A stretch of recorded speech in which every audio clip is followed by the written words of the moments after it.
Hello friends, आज हम start करने वाले हैं सीबीएसई बोर्ड क्लास 10 का चैप्टर नंबर। हम पढ़ने वाले हैं कंट्रोल एंड कोऑर्डिनेशन पढ़ने वाले हैं। क्या ठीक है? आज हम क्या पढ़ेंगे? कंट्रोल एंड कोऑर्डिनेशन पढ़ेंगे। ठीक है, तो कंट्रोल एंड कोऑर्डिनेशन होता क्या है? तो कंट्रोल एंड कोऑर्डिनेशन एक ऐसी प्रोसेस होता है जिसमें हमारी बॉडी कंट्रोल एंड कोऑर्डिनेशन एक ऐसी प्रोसेस होता है जिसमें हमारी बॉडी को टोटल क्या कहता है? ऑपरेट किया जाता है। ठीक है, तो ऑपरेटिंग का मतलब क्या होता है? जैसे हमारी बॉडी थी, तो हमारी बॉडी का क्या होता है? जिससे सभी फंक्शन होते हैं, तो सभी फंक्शन को डन करने के लिए क्या होता है? कुछ ना कुछ प्रोसेस पाए जाते हैं। जैसे हम एनिमल्स बॉडी की बात करें तो एनिमल्स बॉडी में क्या होते हैं? सेल्स ऑर्गन पाए जाते हैं। क्या पाए जाते हैं? एनिमल बॉडी में सेल्स ऑर्गन पाए जाएंगे, जैसे टंग हो गया, स्किन हो गया, नोज हो गया, ठीक है, स्किन हो गया। फिर इसके बाद क्या होता है? ये सब चीजें पाई जाएंगी। ईयर्स हो गया, तो सब चीजें मतलब कि सेंस ऑर्गन में पाया जाता है। लेकिन जो प्लांट होता है तो प्लांट में क्या होता है? सेंस ऑर्गन नहीं पाए जाते हैं। जो प्लांट होता है तो प्लांट में सेंस ऑर्गन नहीं पाए जाते हैं। तो इनमें क्या होता है? जो स्टिमुली की डायरेक्शन में कौन गमन करता है? जैसे हमें क्या पढ़ना है? हमें जैसे इसमें देखना है कि हमारी बॉडी किसके प्रति रिस्पॉन्स होती है, किसके प्रति रिस्पॉन्स होती है? तो स्टिमुली होता है। तो स्टिमुली होता क्या है?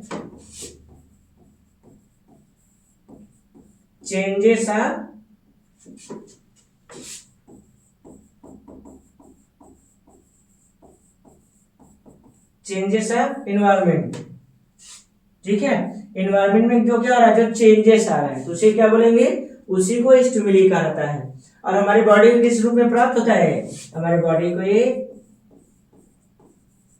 ये मैसेज के फॉर्म में रिसीव होते हैं। किस फॉर्म में रिसीव होंगे?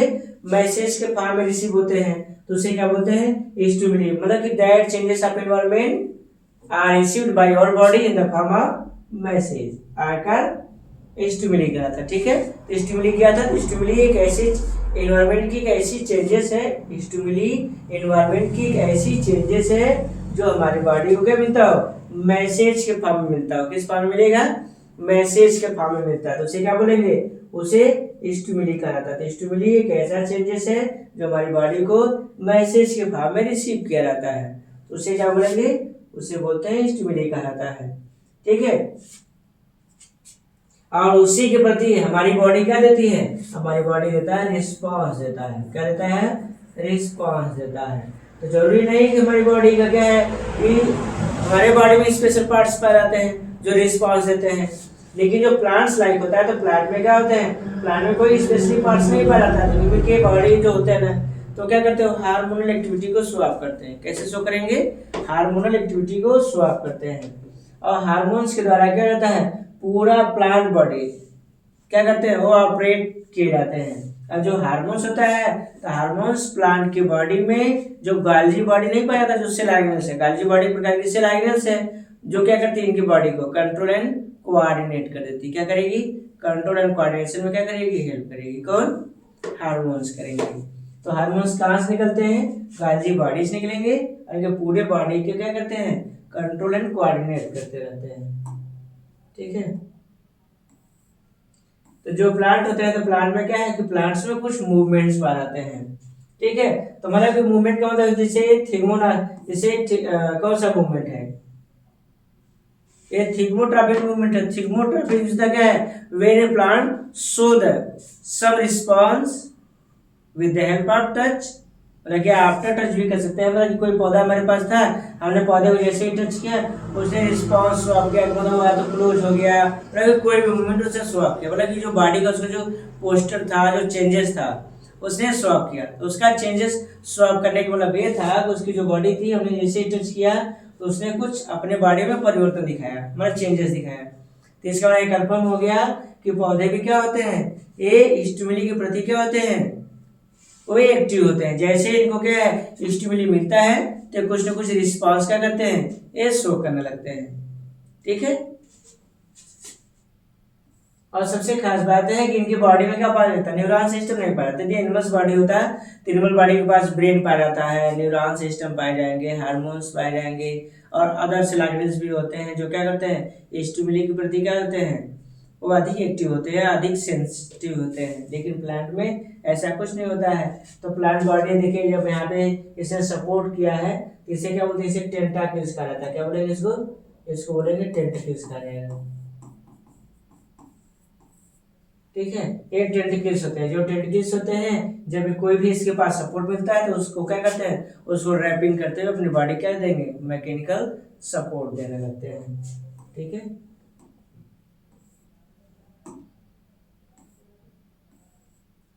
ठीक है। तो इस हिसाब से जो प्लांट बॉडी होता है, तो प्लांट बॉडी में जो हार्मोन्स होते हैं, तो पूरी बॉडी इनकी कैसी कंट्रोल होगी, हार्मोनल डिपेंड होगा। तो इनकी जो टोटल बॉडी होती है कैसी डिपेंड होगी, इनकी बॉडी हार्मोनल डिपेंड होता है। मतलब कि हार्मोन्स की गाड़ी क्या करता है, ये फंक्शन को डर करते हैं। ठीक है, लेकिन हार्मोन्स था, तो हार्मोन्स की डिस्कवरी किसने किया था, तो hormones was first discovered by Claudy Berthold from human testis. मतलब कि जो हार्मोन्स था, हार्मोन्स की खोज किसने किया था, क्लॉडी बर्थोल्ड नामक वैज्ञानिक ने ह्यूमन के टेस्टिस से हार्मोन्स की खोज किया था। उन्होंने बोला कि ये क्या है, एक बायोकेमिकल मटेरियल होते हैं। क्या होते हैं, एक प्रकार के बायोकेमिकल मटेरियल, या कह सकते हैं क्या है, बायोलॉजिकल केमिकल मटेरियल है। ठीक है, और ये करते क्या है, हमारी बॉडी को टोटल क्या करता है, ऑपरेट करने का ये कार्य करते हैं। लेकिन hormones is important material of our body that proved by skip in 1854। मतलब कि क्लाडी बर्थोल्ड ने इसकी खोज 1849 में किया था, 1849 में इसकी डिस्कवरी किया। लेकिन इसको स्किप नामक वैज्ञानिक ने बोला कि ये इंपॉर्टेंट मटेरियल हमारी बॉडी का है, यदि हमारी बॉडी में इसकी मात्रा कम हो जाए या सडन इसको रिमूव कर दिया जाए, तो उस पर्सन की क्या है, सम टाइम लेटर के बाद उसकी क्या मृत्यु हो सकती है। मतलब कुछ समय के बाद उसकी क्या हो जाएगी, उसकी मृत्यु होना तय है। ठीक है, लेकिन उन्होंने क्या किया था, इसको प्रूफ उन्होंने किया था, जैसे रैट था, रैट और डॉग के शरीर से क्या है, उन्होंने एड्रीनल ग्लैंड को ही बाहर निकाल लिया, जिससे उसके बॉडी में क्या है, एड्रीनालिन नामक हार्मोन्स का सिक्रेशन नहीं हुआ, जिसके कारण क्या हो गया, वो डेथ हो गया। ठीक है, जो रैट और डॉग की बॉडी से उन्होंने एड्रीनल ग्लैंड को ही बाहर निकाल लिया। किसको बाहर निकाला, एड्रीनल ग्लैंड्स को बाहर निकाला, जिससे के कारण उसकी क्या हो गया, उसकी मृत्यु हो गया। ठीक है, फिर इसका थॉमस एडिसन को हार्मोन्स का क्या कहा गया, फादर कहा गया। क्यों, क्योंकि इन्होंने क्या है, एंडोक्राइन ग्लैंड की क्या किया था, उन्होंने खोज किया था। He was discovered to the endocrine glands. उन्होंने एंडोक्राइन ग्लैंड की क्या किया था, डिस्कवरी किया था, जिसके कारण उन्हें क्या कहा गया, हार्मोन्स का फादर कहा गया। ठीक है, और इन्होंने एंडोक्राइन ग्लैंड्स को उन्होंने कितने सन में खोजा था, 1855, मतलब 1855 1855 में इसकी खोज किया था। फिर इसके बाद हार्मोन्स वर्ड का यूज सबसे पहले किसने किया था, बैलिस एवं स्टर्लिंग ने किया। किसने किया था, बैलिस एवं स्टर्लिंग ने किया था।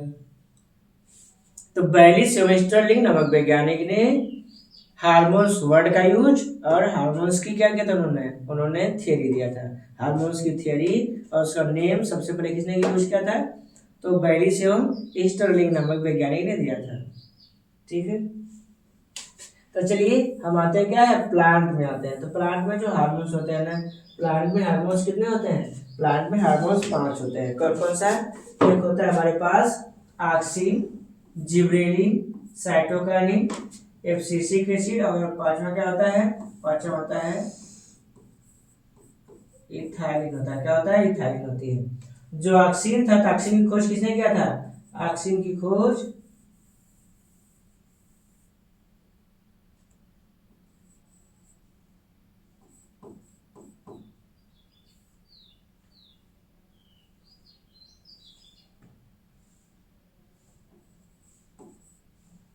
ऑक्सिन खोज किसने किया था, ऑक्सिन खोज वेट नामक वैज्ञानिक ने किया था। ठीक है, और जिबरेलिन खोज कुरोसावा ने किया। ठीक है, साइटोकाइनिन की खोज मिलर ने किया है। ठीक है, और एब्सिसिक एसिड की खोज किसने किया था, कार्न्स एंड एडिकार्ड ने किया है। ठीक है, और इथाइलिन हार्मोन्स की खोज किसने किया है, डी नेल जुबो ने। किसने किया है, डी नेल जुबो ने इसकी खोज किया है। ठीक है, टॉक्सिन की खोज किसने किया था, टॉक्सिन की खोज बेंट ने किया, जिबरेलिन की खोज कुरोसावा ने किया था, और साइटोकाइनिन की खोज मिलर ने किया है, एब्सिसिक एसिड की खोज कार्न्स और एडिकार्ड ने किया है, और इथाइलिन हार्मोन्स की खोज डी नेलजुबो ने किया है। किसने किया है, डी नेलजुबो ने किया है। चलिए ठीक है, एक बार फिर से दोहराते हैं। ऑक्सिन खोज वेंट ने किया था, जिबरेलिन की खोज कुरोसावा ने किया है। फिर इसके बाद जिबरेलिन की खोज किसने किया? कुरोसावा ने। साइटोकाइनेसिस की खोज मिलर ने किया था। मिलर ने किया था। और एफसीसी की खोज कार्ल सोरेडिकार्ड ने किया है। इथाइलिन हार्मोन्स की खोज किसने किया है? डी नेल्जुगो ने क्या किया है? इसकी डिस्कवरी किया है। ठीक है। और सबसे खास बात है जो ऑक्सिन हार्मोन्स होता है, तो ऑक्सिन हार्मोन्स क्या करता है? It help to the make a seedless fruit. मतलब यहाँ पे यदि इसकी मात्रा यदि बढ़ जाती है ना, तो यहाँ पे क्या होता है? सीडलेस फ्रूट का फॉर्मेशन जाता है। इसकी मात्रा और भी अधिक हो गया तो प्लांट में क्या होता है? प्लांट में डोरमेंसी आ जाता है। डोरमेंसी कुछ होता क्या है कि इनके जो एपिकल पार्ट नहीं होते हैं उनका ग्रोथ स्टॉप कर जाता है। क्या कर जाएगा? ग्रोथ उनका स्टॉप कर जाता है। ठीक है। तो चलिए हम पढ़ते हैं क्या है? ऑक्सिन पढ़ते हैं। तो ऑक्सिन क्या था? तो ऑक्सिन की क्या होता है? जो सूट टिप वाला भाग नहीं होता है तो उसको क्या है? ग्रोथ में हेल्प करेंगे। और साथ साथ क्या करते हैं? इनमें जो ग्रोथ का प्रोसेस होता है मेंटेन किया जाता है। लेकिन अभी हमने बताया आपको यदि इसकी मात्रा ज्यादा हो गया तो इनमें क्या हो जाता है? इनमें एपिकल डोरमेंसी आना, सीड डोरमेंसी होना। ठीक है। फिर इसका पार्थेनोकार्पी होना। तो पार्थेनोकार्पी में होता क्या? सीडलेस फ्रूट का फॉर्मेशन होना। सीडलेस फ्रूट का मतलब क्या होता है कि जहां पे बिना रिप्रोडक्शन के द्वारा मतलब कि where absent fertilization process but seedless fruit are found. मतलब कि फर्टिलाइजेशन प्रोसेस एब्सेंट हो या जो पॉलिनेशन प्रोसेस हुआ ही नहीं, और यहाँ पे क्या बन गया? एक फ्रूट का फॉर्मेशन हुआ और उस फ्रूट में क्या था? सीड नहीं था। ठीक है। अब दूसरा पढ़ते हैं, जिब्रेलिन पढ़ते हैं। तो जिब्रेलिन क्या था? तो जीन हार्मोन्स आर क्या responsible for the cell growth in the stem, seed, germination and क्या फ्लावरिंग। तो जो जिब्रेलिन्स होता है, जिब्रेलिन्स क्या करता है? सीड डोरमेंसी को ब्रेक करना, मतलब सीड को क्या करता है? वो स्प्राउटिंग करने में हेल्प करता है। और साथ साथ जो जेनेटिकली ड्वार्फ पौधे थे, जो मतलब कि जेनेटिकली ड्वार्फ था, मतलब जेनेटिकली बौना पौधा था, यदि उसका स्प्रेइंग किया जाए तो उस पौधे क्या जाता है? लंबाई आ जाता है। और साथ साथ जिब्रेलिन क्या करता है? फ्रूट के इलांगेशन में भी मदद करता है। जिससे फ्रूट नहीं होता है तो फ्रूट में भी क्या होता है? वृद्धि और विकास पाए जाते हैं। तो फ्रूट को भी बढ़ने में कौन मदद करता है? जिब्रेलिन ही मदद करती है। जिब्रेलिन की खोज किसने किया था? कुरोसावा नामक वैज्ञानिक ने किया था। फिर आते हैं साइटोकाइनेस आते हैं। साइटोकाइनेस खोज किसने किया था? मिलर नामक वैज्ञानिक ने क्या किया? इसकी डिस्कवरी किया है। किसने किया है? मिलर ने इसकी डिस्कवरी किया है। उन्होंने बताया कि क्या करता है? सेल डिवीजन को क्या करता है? प्रमोट करता है। और साथ साथ इनमें जैसे प्लांट में थिकनेस आना, ठीक है, ट्रांसपोर्टेशन सिस्टम होना, ठीक है, फिर इसके बाद एब्सिशन को स्टॉप करना, मतलब पतझड़ को रोक देना। और साथ साथ इनका जो काम होता है क्या करते हैं? जिससे वैस्कुलर बंडल नहीं हो गया, जाइलम और फ्लोएम के वर्क को भी क्या करता है? ये मेंटेन करने का वर्क करता है। मतलब जाइलम फ्लोएम के वर्क को भी क्या करेंगे? ये मेंटेन करने का वर्क करते हैं। ठीक है। फिर आते हैं एफसीसी एसिड। एफसीसी एसिड क्या होता है? It help detachment of leaf fruits from the plant, मतलब it help in abscission process. ठीक है। ये करता है क्या? जैसे प्लांट हो गया ना, तो प्लांट में क्या होता है? जैसे पतझड़ आना, फिर ठीक है, फ्रूट उसके गिरना, ये सारे प्रोसेस कहाँ आते हैं? ये एफसीसी एसिड के अंतर्गत आते हैं। और इसकी खोज किसने किया था? कार्ल सोरेडिकार्ड ने इसकी खोज किया था। फिर नंबर 5 में आते हैं इथाइलिन हार्मोन्स आता है। इथाइलिन हार्मोन्स प्लांट में फ्रूटिंग लाना, फ्रूट्स लाना, और इसके बाद क्या करना है? इसमें इनमें सेक्स डिटर्मिनेशन करना। ठीक है। तो सेक्स डिटर्मिनेशन करने का काम कौन करता है? उसमें करता है इथाइलिन हार्मोन्स करते हैं। और जो प्लांट में जो फ्रूट्स पकते नहीं है, ठीक है, रिपनिंग ऑफ फ्रूट्स, तो इथाइलिन हार्मोन्स के कारण ही होता है। ठीक है। चलिए यहाँ पे एक चार्ट में क्या है इसको दिया गया है। ठीक है। यहाँ पे क्या, जैसे जिब्रेलिन था तो जिब्रेलिन क्या है? जैसे जिब्रेलिन हमारे पास है तो जर्मिनेशन में हेल्प करेगा, ग्रोथ के मैच्योरिटी में हेल्प करेगा, फ्लावरिंग में हेल्प करेगा, और फ्रूट्स डेवलप में हेल्प करेगा। एब्सिशन और सीड डोरमेंसी में हेल्प नहीं करते हैं।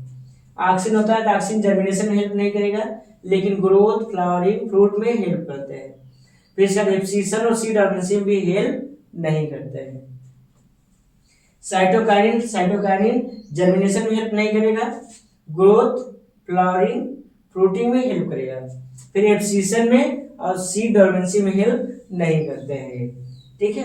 फिर आता है ethylene hormones. Ethylene hormones germination में हेल्प नहीं करेगा, ग्रोथ में हेल्प नहीं करेगा, लेकिन फ्लावरिंग हो गया, फ्रूट्स हो गया, और एब्सिशन में हेल्प करते हैं, और सीड डोरमेंसी में हेल्प नहीं करते हैं।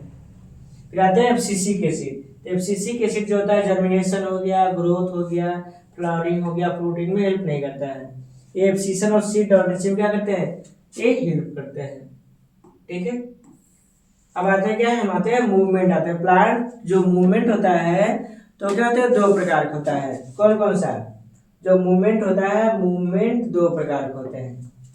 ठीक है, कौन कौन सा, जो प्लांट मूवमेंट हो गया, प्लांट मूवमेंट हो गया। तो प्लांट मूवमेंट कितने होते हैं, दो होते हैं। एक होता है ट्रॉपिस्ट मूवमेंट होता है, और दूसरा क्या होता है, दूसरा होता है नास्टिक मूवमेंट होता है। ट्रॉपिस्ट मूवमेंट होता क्या है, which movement toward the direction. Tropist का मतलब होता है क्या है, move toward the stimulus direction.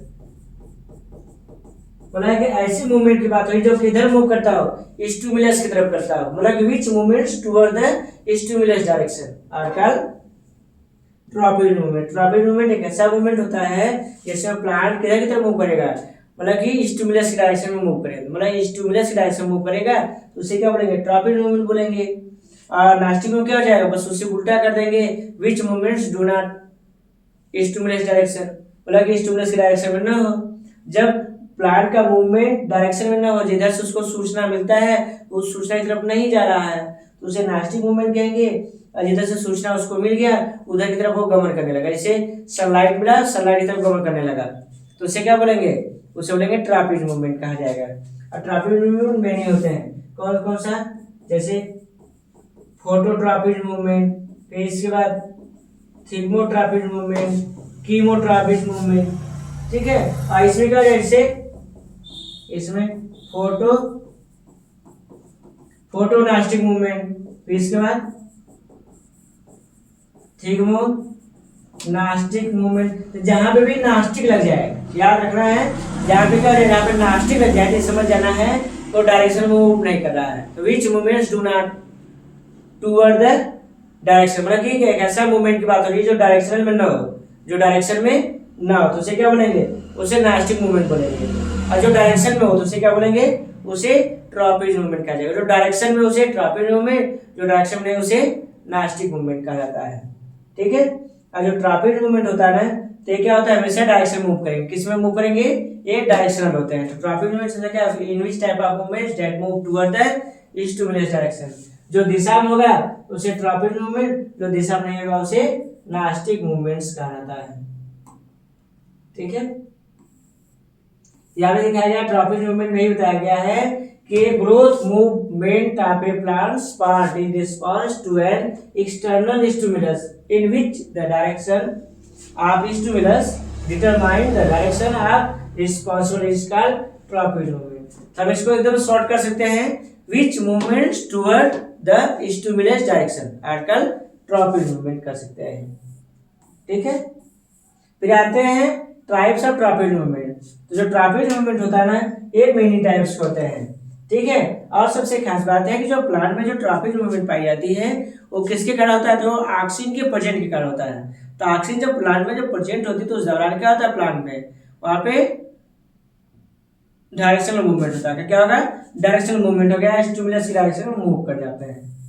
ठीक है, तो इसमें आते हैं ट्रॉपिस्ट मूवमेंट आते हैं। तो जो ट्रॉपिस्ट मूवमेंट होता है ना, तो ट्रॉपिस्ट मूवमेंट मेनी टाइप्स होता है। जैसे फोटोट्रॉपिस्ट होता है, तो which movements toward the sunlight direction, मतलब कि ऐसे मूवमेंट की बात हुई जो किधर होता है, वो सन की डायरेक्शन होगा, सनलाइट डायरेक्शन होगा तो उसे क्या बोलेंगे, उसे बोलेंगे फोटोट्रॉपिस्ट मूवमेंट बोलेंगे। ठीक है, जैसे हमारे पास एक प्लांट था, प्लांट हमारे पास एक क्या है, एक विंडोज में क्लोज था, मतलब कि हमारे पास हाउस था, हाउस में क्लोज था, उधर थोड़ी सी क्या अपार्टमेंट क्या था, ओपन था। तो कुछ समय बाद देखा गया सनलाइट की जिधर से उसको क्या लाइट मिलता था सन की, उसी डायरेक्शन क्या होगा, ये बॉडी इसकी क्या हो गया, बाहर ही मूव कर गया। ठीक है, तो उसे क्या कहा गया, उसे कहा गया फोटोट्रॉपिस्ट मूवमेंट कहा गया। इनकी जो जड़ें थी, इनकी जड़ें कहाँ चली गई, ग्रेविटी तक चली गई, तो उसे क्या जाएगा, कहा जाएगा उसे जियोट्रॉपिस्ट मूवमेंट कहा जाएगा। रूट यदि किधर चला गया, सॉइल चला गया, तो जियोट्रॉपिक मूवमेंट। यदि प्लांट्स पार्ट कहाँ चला गया, सन की तरफ चला गया, तो उसे क्या बोलेंगे, उसे बोलेंगे फोटोट्रॉपिक मूवमेंट। ठीक है, सन की तरफ चला गया तो फोटोट्रॉपिक मूवमेंट, और उसकी जड़ें कहाँ चला गया, ग्रेविटी की तरफ चला गया, तो उसे क्या बोलेंगे, जियोट्रॉपिक मूवमेंट। ठीक है, अब आते हैं ग्रेविटी, जियोट्रॉपिक मूवमेंट आते हैं। जियोट्रॉपिक मूवमेंट का मतलब होता है क्या है कि जब प्लांट का बॉडी का मूवमेंट किधर होता है, ग्रेविटी की तरफ होगा, तो उसे क्या बोलेंगे, जियोट्रॉपिक मूवमेंट कहा जाएगा। ठीक है, क्या कहा जाएगा, जियोट्रॉपिक मूवमेंट कहा जाता है। जैसे हमारे पास एक भाग है, इसमें क्या होगा कि इसे एक प्लांट था, प्लांट का जो गमला हमारे पास था, हमने उसको बेंड कर दिया। जब बेंड किया तो हमने कुछ समय बाद पाया कि इसकी जो जड़ें थी किधर जाने लगी, वो सॉइल की तरफ जाने लगी। तो जब सॉइल की तरफ जाने लगा तो उसने शो ऑफ किया कि वो किधर मूव कर रहा है, वो जियोट्रॉपिक मूवमेंट को शो कर रहा है। ठीक है, देखिए यहाँ पे प्लांट पार्ट था, तो इसको जो प्लांट के जो पार्ट से जो स्टेम वाला भाग था, तो किधर चला गया, वो चला गया सनलाइट की तरफ चला गया। ठीक है, और जो इसके जो रूट पार्ट्स थे वो कहाँ चले गए, वो सॉइल चले गए। तो हो गया जियोट्रॉपिक मूवमेंट, और ये कौन सा भाग हो गया, ये हो गया फोटोट्रॉपिक मूवमेंट। इधर का पूरा पार्ट फोटोट्रॉपिक मूवमेंट, और ये वाला भाग क्या हो गया, तो गया जियोट्रॉपिक मूवमेंट हो गया। अब आते हैं थिग्मोट्रॉपिक मूवमेंट आते हैं। तो थिग्मोट्रॉपिक का क्या है, which movement of plants that show according touch. बोला कि प्लांट का वह मूवमेंट जो क्या टच पे क्या करता है, शो करता है। बोला कि हमने उसको टच किया और उसने क्या किया, उसमें उसने रिस्पांस दिखाया। बोला कि इसके पास जो टेंडिल भाग था, तो टेंडिल भाग क्या करता है, किसी सपोर्ट भाग को क्या करते हैं, उसको रैपिंग कर लेते हैं। क्या करते हैं, उसको किसी सपोर्ट भाग को रैप करने के बाद अपने बॉडी का करते हैं, मूवमेंट को शो ऑफ करते हैं। किसको शो ऑफ करेंगे, ये मूवमेंट को शो ऑफ करते हैं। ठीक है, तो यहाँ पे प्लांट बॉडी था, जैसे हमारे पास कोई क्रीपर्स प्लांट हो सकता है। तो क्रीपर प्लांट क्या करते हैं, किसी सपोर्ट को क्या करते हैं, रैप करके क्या अपने बॉडी में ग्रोथ शो करते हैं। फिर हाइड्रोट्रॉपिक मूवमेंट्स का क्या है, which movements of plant toward the water direction. मतलब कि प्लांट का वह क्या मूवमेंट जो किधर शो ऑफ करता है, वो वाटर डायरेक्शन से मूव करता है। जैसे हमारे पास जैसे प्लांट था, तो प्लांट की बॉडी क्या होती है, जैसे हमने एक साइड हमने उसमें पानी रख दिया, तो उसके कुछ समय बाद देखा गया उनकी जो जड़ें थी किधर जा रही थी, वो वाटर तक चली गई। मतलब which movements toward the water direction are called hydrotropic movement. Hydrotropic मतलब जब प्लांट का मूवमेंट किधर होता हो, वो वाटर की डायरेक्शन में हो। जब प्लांट का मूवमेंट किधर हो, वो वाटर की डायरेक्शन में हो, तो उसे क्या कहेंगे, उसे हाइड्रोट्रॉपिक मूवमेंट कहा जाता है। ठीक है, फिर आते हैं thermotropic movement, which movements toward the temperature direction. जो क्या होता है, एटमॉस्फेरिक जो चेंजेस होता है, तो उसमें जो टेम्परेचर पाई जाती है टेम्परेचर डायरेक्शन में है, तो उसे क्या बोलेंगे, उसे थर्मोट्रॉपिक मूवमेंट कहा जाता है। ठीक है, जैसे हमारे पास जैसे साइकस फाइनेंशियल प्लांट है, तो कोल्ड टेम्परेचर में क्या हो जाते हैं, वो मुरझाने लगते हैं। और जैसे हार्ड टेम्परेचर आता है तो क्या कहते हैं, वो काफी डायरेक्ट ओपन होते हैं, इनमें क्या होता है, इनमें काफी अच्छी ग्रोथ पाई जाती है। ठीक है, और इनमें क्या है, जैसे इनमें कुछ फाइटो हार्मोन्स जैसे कुछ फंक्शन दे सकते हैं, जैसे जर्मिनेशन ऑफ सीड हो गया, फिर ग्रोथ हो गया, बॉडी मूवमेंट्स हो गया। ठीक है, फ्लावरिंग ऑफ प्लांट्स हो गया, रिपीनिंग ऑफ फ्रूट्स हो गया। ठीक है, बॉडी मूवमेंट्स हो गया। ये सारे प्रोसेस क्या होते हैं, ये हार्मोन्स के द्वारा क्या होते हैं, इनमें स्वैप होते हैं। ठीक है, हमारे पास जो प्लांट था, तो प्लांट क्या करता है, टेम्परेट रीजन में पाए जाते हैं। ठीक है, फिर इसके बाद ये हमारे पास क्या होता है, हाइड्रोट्रॉपिक मूवमेंट को ये स्वैप करते हैं। कौन सा मूवमेंट करेंगे, ये हाइड्रोट्रॉपिक मूवमेंट को ये शो कर रहा है। ठीक है, और जो हमारे पास ये जो प्लांट है, तो क्या करता है, थिग्मोट्रॉपिक मूवमेंट शो कर रहा है। कौन सा, थिग्मोट्रॉपिक मूवमेंट को ये शो कर रहे हैं। ठीक है, फिर इसके बाद एक कौन सा शो कर रहा है, तो ये कर रहा है जियोट्रॉपिक मूवमेंट शो कर रहे हैं। कौन सा, जियोट्रॉपिक मूवमेंट शो कर रहे हैं। और ये फोटोट्रॉपिक मूवमेंट को शो कर रहा है। ठीक है, हमारे पास ये भी जो भाग है ना, इसको थिग्मोट्रॉपिक के नाम से भी क्या होते हैं, इसको जानते हैं। थिग्मोट्रॉपिक मूवमेंट में होगा क्या है, जब किसी प्लांट पार्ट को जब हमने टच किया, तो क्या किया, उसके जो बात थे वो रिंकल होने लगे हैं। ठीक है, तो उसको क्या कहा, थिग्मोट्रॉपिक मूवमेंट कहा गया। जैसे आपने सुना होगा ना, मिमोसा पुडिका नाम सुना होगा। ठीक है, सेंसिटिव प्लांट, मतलब कि हम बात कर सकते हैं कि इसकी छुई मुई के पौधे की बात करें, छुई मुई का जो पौधा है उसे मिमोसा पुडिका कहा जाता है। और जैसे उसकी पत्ती को हम टच अप करते हैं, तो उसकी पत्ती क्या जाती है, वो ग्रो हो जाती है। ठीक है,